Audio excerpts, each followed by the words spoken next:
Good evening, and welcome back to the Poe Museum. What's the best portrait of Poe ever painted? Well, there's no shortage of contenders. But there was only one portrait painted of him in oils during his lifetime. And it's not very good. So 16 years after Poe's death, one of his former friends, Gabriel Harrison, decided to remedy the situation and make the most lifelike portrait of Poe ever. To do this, he consulted photographs of Poe and even enlarged a photograph of Poe and painted on top of it. He sought out Poe's mother-in-law, who was in her final years. She was the last person alive who'd actually lived with Poe. She'd known him for over half his life. So Harrison had her advise him on the correct colors for the skin, the eyes, the hair, the clothing. And he pieced together this little painting right here. Well, not this painting. The painting he painted is missing. We don't know where it went. It disappeared by the 1950s, never been seen again. But then this one turned up. Let's take a closer look.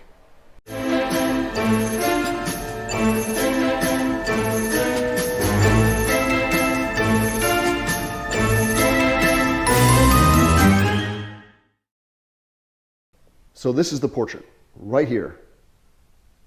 It's not very big, only about 10 inches by 8 inches. And existence was unknown until a few years ago, when a woman from Pennsylvania called us up and said that she had a Poe daguerreotype she'd like us to take a look at.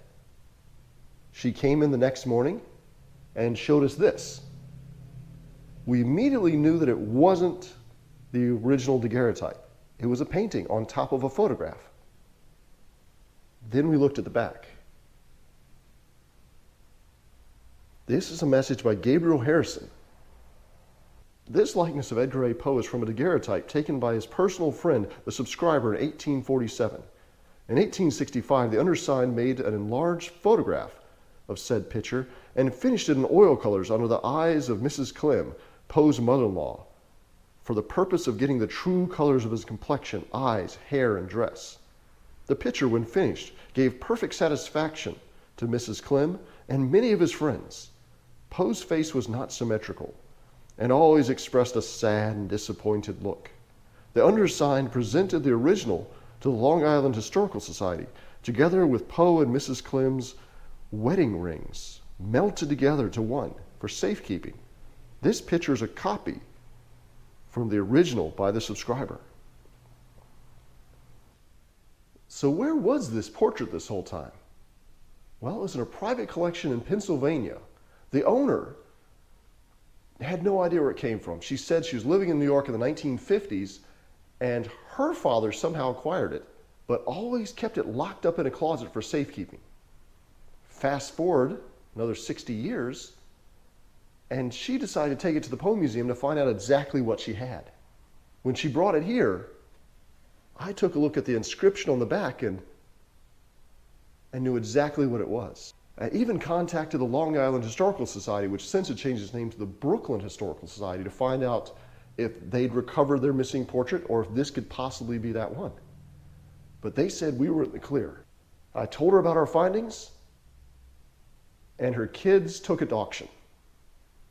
Fortunately, the buyer was noted Poe collector Susan Jaffe Tain. So in honor of the museum's centennial, this year, she donated it to the Poe Museum.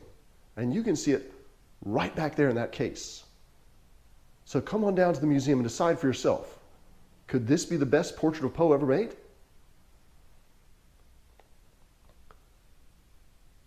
But don't judge it too harshly. It's darkened, it's browned over the years as the varnish discolored, the paint layers have discolored. It needs cleaning and repair. So only after that's complete will we have some idea of the colors that Harrison originally painted. Well, thanks for joining us this week. And if you'd like to see videos like this before anyone has a chance to see them, why not support the Poe Museum by becoming a patron at patreon.com/Poe Museum. And until next time, I leave you with more gratuitous footage of the Poe Museum cats.